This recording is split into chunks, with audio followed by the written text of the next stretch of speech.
viewers, my name is Mawanda Luciano Semakokiro, a teacher by profession and a master trainer with National Curriculum Development Center.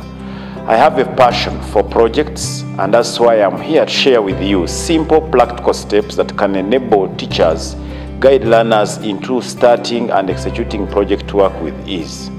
So I call upon you to join me in this journey of project work.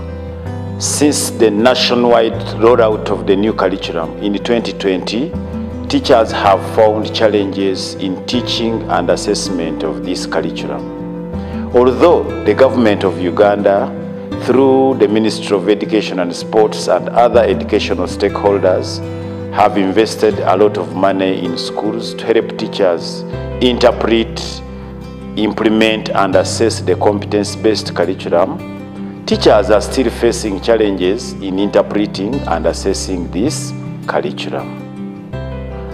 One critical area still challenging most teachers across the nation is project work.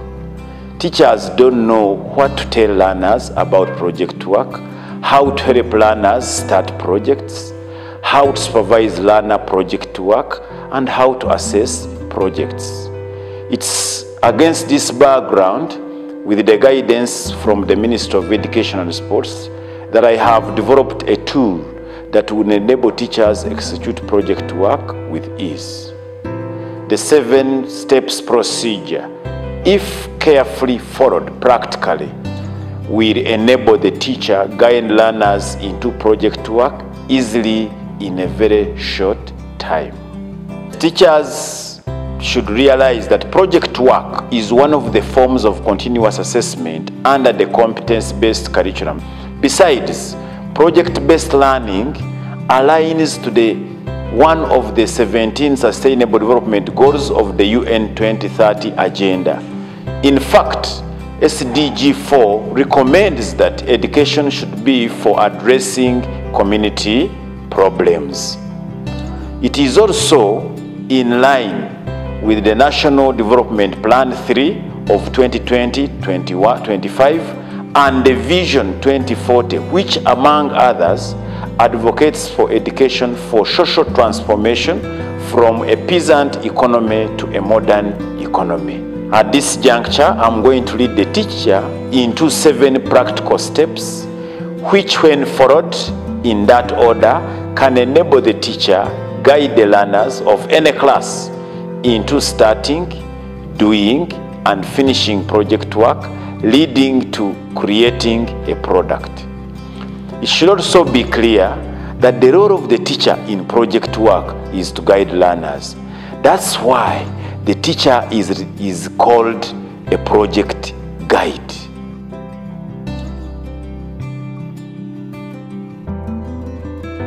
The first and most important step is sensitization of the learners about project work.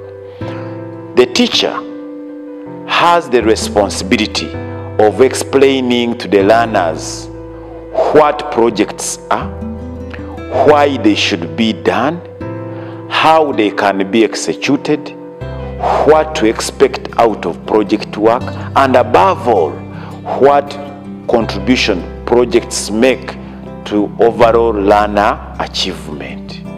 The teacher should hold a class meeting at a class level, during which he or she explains what projects are. Besides, the teacher should explain that projects are done because it's a new approach in teaching and learning. We refer to that as project-based learning. Projects are compulsory to all learners in Senior 1 and Senior 2 in all the subjects they offer, because through projects, learners develop multiple skills. As a result of doing a project, the learner or a group of learners will produce a tangible product. Tangible means things we experience with our senses, i.e. what we can see, what we can touch, what we can smell, what we can hear, what we can feel. The type of projects learners are expected to do should be category 1 and 2, i.e. simple and routine type, simple and non-routine. Learners can develop projects first by identifying problems within their surroundings. This problem may be found around the school or home area, and learners come up with a project to solve the problem using the locally available materials. The role of the teacher in the project process is supervisory, and the teacher is a guide to the learners as they do project. After doing a project, the learners individually write a project report highlighting the title of the project, the aims of the project, the methods, the materials, the challenges met in the project doing, and recommendations to offer solutions to the challenges met. While doing a project, learners can do it as a group or as individuals. But writing of the project report is recommended for individuals to ensure active participation by all group members, since it is difficult to write a project report if you don't participate in the project process. After giving information to the learners about what projects are and what they should expect, the teacher should go ahead to encourage and help learners form groups for project work, because the number of learners in our class is big in most schools. So if every learner is to do a project, it would be a tedious work for the teacher to supervise and assess. The teacher meets learners in their groups and guides them in choosing a group name, group leaders, and the chair and the secretary. This is important for future project follow-up, as the teacher captures and files group information into a subject project profile. It will be easy to trace for information in a single file where necessary. The first step is concluded by the teacher giving learners a project assignment, which learners will be expected to submit in 1 week time.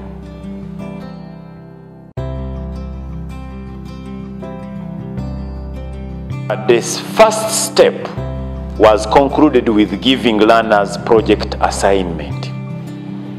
In the second step, the teacher now positions himself or herself ready to receive the learner project proposals.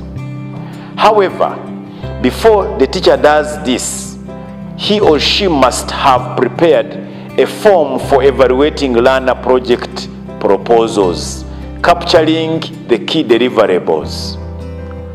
The teacher, after drawing that table, identifies a place on the school compound, sits behind the desk, ready to receive the learners in their groups with their proposals.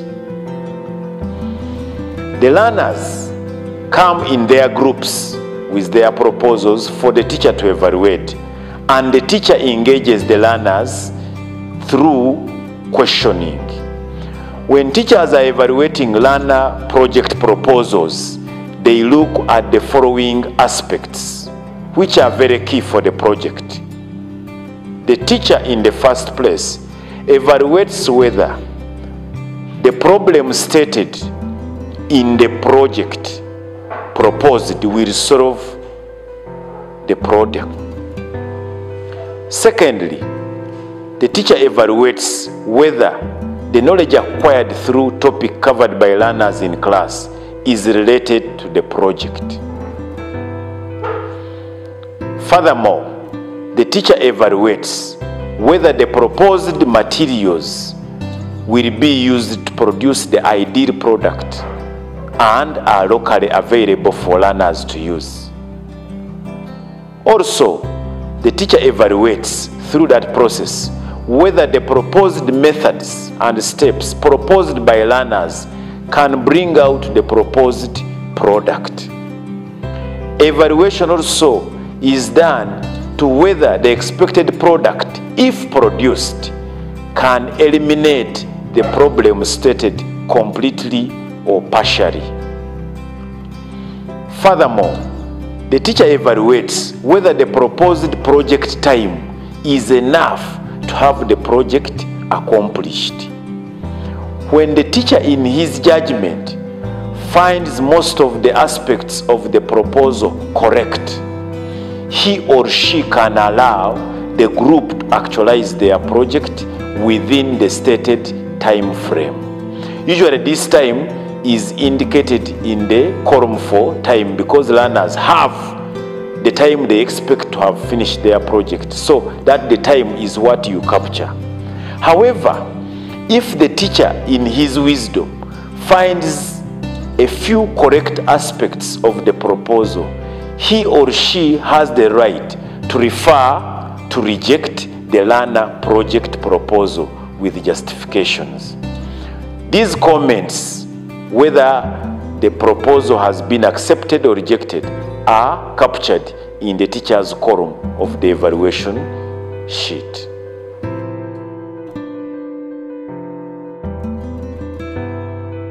Remember, by this time, all the approved project proposals from step 2 had stipulated time frame for their execution. The recommended time frame ranges from 2 weeks to 1 month. At this time, the teacher positions him or herself in any place around the school compound to receive products and project reports from the group representatives. Whereas the product is made by the whole group, project reports are made by individual learners. This is to encourage all members of the group to participate in their projects, since it is difficult to write a project report when you have not been an active member of the group. When learners are writing a project report, there is a format for project report, and the format is as follows. The learners should be able to state the title of the project. The learners should be able to give the aims of the project. In the aims of the project, we find what we refer to as project justification, why the project was carried out, who would be benefiting from this project, and so on and so forth. In the same project report format, the learner should be able to highlight what was needed in terms of materials to execute the project. That also should be captured. Also, the learner should also be able to explain step by step the steps the learner went through in executing of the project. We refer to that as methodology. The learner should also be able to go ahead and show us the challenges met in the process of doing the project. We refer to that as challenges of the project. These challenges are problems or the issues that were met by the learner while doing the project, such as time, such as lack of money, and others. At the same time, we expect the learner to go ahead and give us recommendations which offer solutions to the challenges identified above. And lastly, in the project report, the learner should make a conclusion. In this conclusion, the learner mentions the various group members. The learner mentions appreciation of various contributors to their project work. Now, this format is skeletal, but for teachers to encourage learners to be able to come up with project work, teachers give what we call sentence starters. So these sentence starters help learners to write with ease. For example, instead of stating the title of the project, you can tell the learner to begin by writing a sentence. Our project was about ta ta ta. And by doing that, the learner is stating the title. When a learner starts a sentence by saying, we wanted to solve the problem of this and that, the learner is indirectly stating the aims of the project. When a learner states, we started by doing this and this, the learner is giving you the methodology or the steps which they went through. When a learner states a sentence and starts saying, we selected the following materials to enable us to do the project, definitely it is clear that the learner is telling you the materials that were used in the project. When a learner states, the product we hope to make was this, the learner is telling you the output of the project, which is the product, which is tangible. When the learner states the learner states a statement, the project would benefit the following, that would be showing the project beneficiaries. The learner can also state by saying, we faced a number of challenges, that would be aligning to the challenges or the obstacles of the project. The learner would also further state as solutions by writing a sentence starter, we recommend that. So when a learner states like that, the learner is highlighting that they are giving us recommendations. And lastly, when a learner writes, in conclusion, we thank, then it means that the learner is writing about the conclusive facts of the project. Teachers, you can guide your learners into having these sentence starters so that writing a project report is very easy for the learners to do. Remember, project report should be not very lengthy.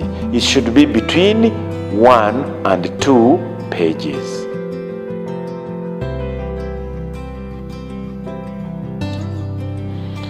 In step 4, we are assessing the product. When assessing the project work, we do it in 4 phases as shown on the assessment table. Phase 1, identification, planning, design. Phase 2, project implementation. Phase 3, product. There would be phase 4 would be the project report. But for now, let us concentrate on the 3 phases. We can look at the assessment table together. You can see from the assessment table there are 4 phases. Now our task is to look at phase 1. Identification, planning, design. Here in that phase we are looking at the indicators. What are the indicators that there was planning, there was designing, and the learner was able to identify anything in the project? So the indicators in this are title of the project, how is the project aligned to the theme or topic covered in class, how is the project justified by problem statement, the methods that would be used in execution of the project, and the materials the learner would be able to identify to use in the project. Remember, when we are looking at phase 1, we are doing almost the same exercise we did at project approval. Look at the table. During the project approval process, the teacher receives project proposals from the groups, and the teacher looks at every column. 1 is the group name column, which is achievers group. 2, problem column, project column, topic linkage column, materials, product, time, and the last column is teacher's comment. So from that column you realize that the teacher was able to okay every column. That means that the learner, the group's project was approved. And in the teacher's comment column, you can see project should start. At that point, the teacher had accepted all the proposals by the learners, and in his or her wisdom, the project was going to be actualized. Now, when you look back, these are proposals. When you look back on the general table, supposing you want to award as a teacher in phase 1, how do you award? For example, if you are using the common way of marking, for me I used every tick represents, every indicator represents a tick. So I would say there is a tick for title, a tick for alignment to the theme, a tick for justification of the project, those are 3, a tick for methodology, those are 4, a tick for identification of materials, those are 5. That's why in the max score column, I have put X out of 5, 5 being the maximum score. However, you can use any figure. You can use 5 for every tick, you can use 2. Mathematically, it will come back to the same thing.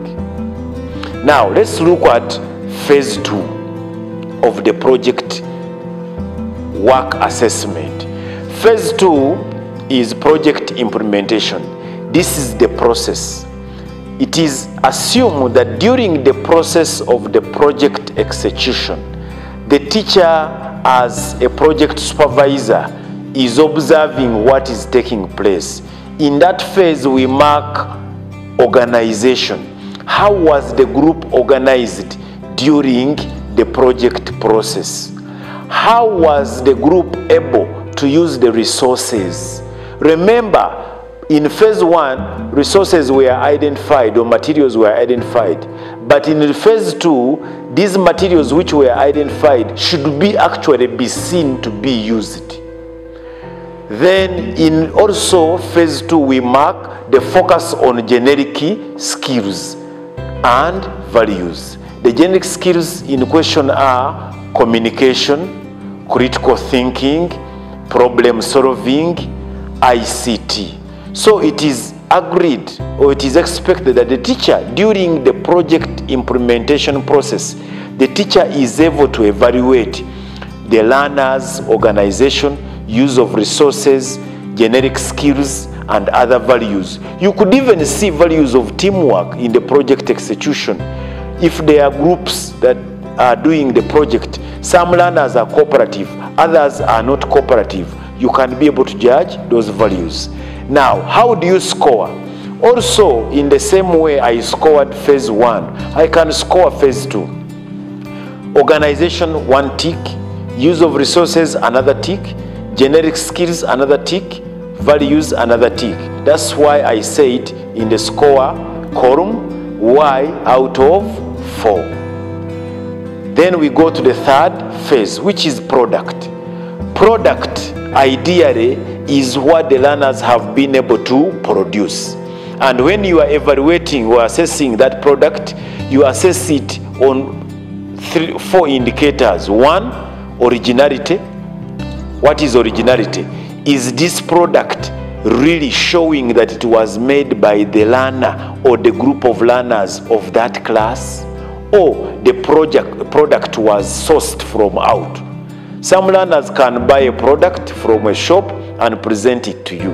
But you as a teacher, you can even see that this learner, this product is really a senior 1 product, a senior 2 product, because the level of quality, the level of finishing will be very clear. We also look at creativity and innovation.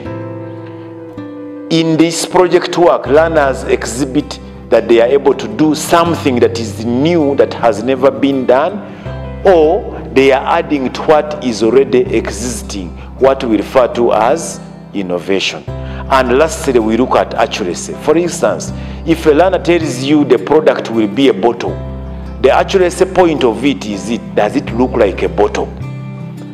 So we first check originality, we check at creativity and innovation, and then we check accuracy. So 1 mark for originality, 1 mark for either creativity or innovation, and 1 mark for accuracy. That's why in the score column I put Z out of 3.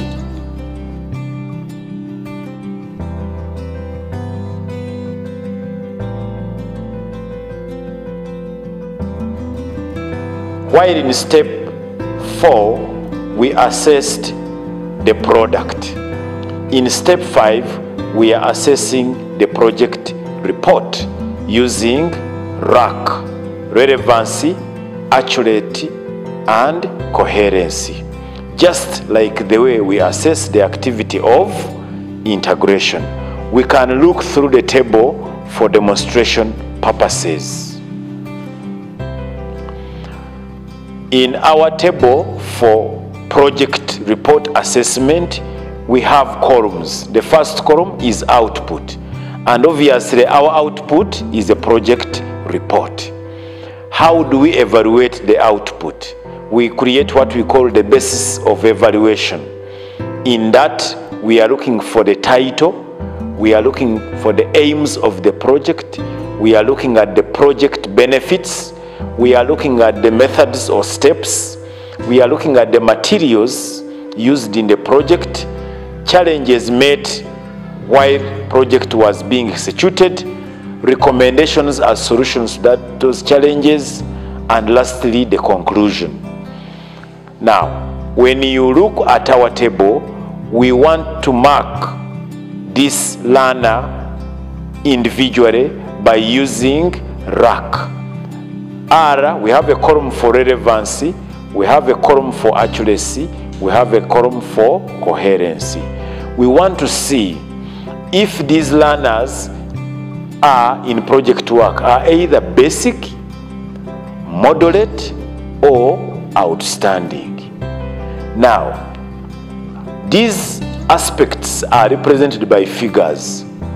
1 represents basic, 2 represents moderate, and 3 represents outstanding. Now, in each of those aspects, we want to evaluate where the learner stands. For instance, a learner who is able to bring out between 1 and 3 relevant aspects of the project, that learner is regarded as basic.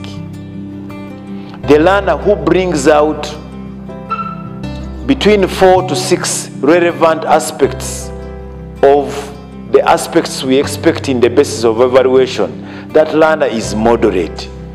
The learner who is able to bring between 7 to 9 relevant aspects of the project report, that learner is outstanding. Equally, the learner who is able to accurately bring out between 1 to 3 aspects, that learner is basic. The learner who is able to bring out accurately between 4 and 6 aspects, that learner is moderate. The learner who is able to bring out accurately 7 to 9 aspects expected, that learner is outstanding.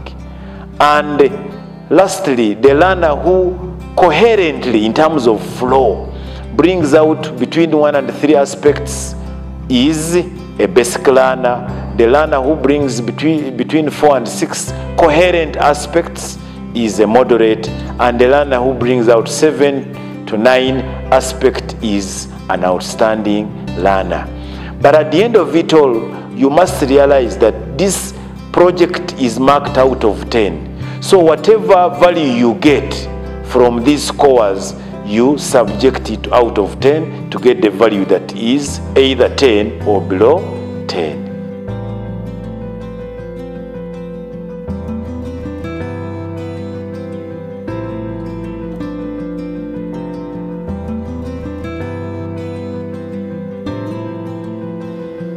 When assessment of projects is complete, then the next step that follows is keeping project records.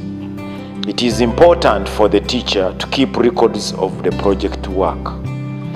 These records can be kept in various forms. They can be kept in hard or soft copy forms. The reality is that schools may not have storage space for keeping all products made by learners. As such, teachers can scan or take photos of such products and keep them in a soft copy form in school computer systems, CDs, flash disks, or even in the cloud. Other information can be kept in a hard copy by making files, and these files can be kept in the school offices. This requires a teacher to plan, organize resources, secure materials in an intentional manner. One of the reasons why teachers have not executed project work is sometimes teachers don't keep records. And the moment you have no records, project work becomes challenging to you. So let's look at the various forms of project records that a teacher should have. 1, a teacher should at least have a record of project group members, their names and their leaders. This becomes easy for you to trace the group members in case you want to follow up the project. So you know the group leader and you can easily work through the group leader. Secondly, the learner project proposal records. At step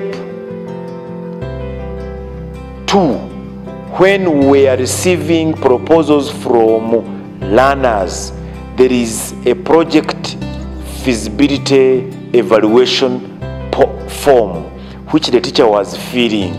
That record is important because in the future, when you are assessing learners phase 1, that project form is used to assess phase 1. Secondly, when learners are handing over the product, you base on the proposal to see what was promised and what is being delivered and how much time was required. The third record is record of project progress. The teacher should have a diary, and on a daily basis or weekly basis or monthly basis, when the teacher supervises the project process, the teacher should be taking notes. When you take these notes, it becomes easy for you to be able to assess phase 2 of the project, where you are looking at organization, you are looking at critical skills which are generic, you are also looking at values. Unless you took records in your daily movements, it becomes difficult for you to evaluate the learners fairly. 4, we need a product profile. Here, the teacher archives the pictures of products learners have made. Remember, these products are perishable. These products can be affected by weather, and the school has no store for those products. So by taking the profile, the teacher is able to keep track of what was done actually by the learners. And also in future, should you NEP be able to doubt whether the project took place or whether the product was made, these photos are backup evidence. The other file is your project report file. This is very key. Remember, a project report can represent the product where one is missing. So the project report file is very key, and it should not only be kept by the teacher, it should also be kept by the school administration. And lastly, the project score file. The teacher should be able to compile the scores of the learners as individuals and the scores of groups of learners, and all that information should be kept by the teacher and a copy passed on to the DOS so that the DOS can always be able to follow. Remember, these project records are required. Should a student transfer, they are required to be kept in the school. They can be used for future reference.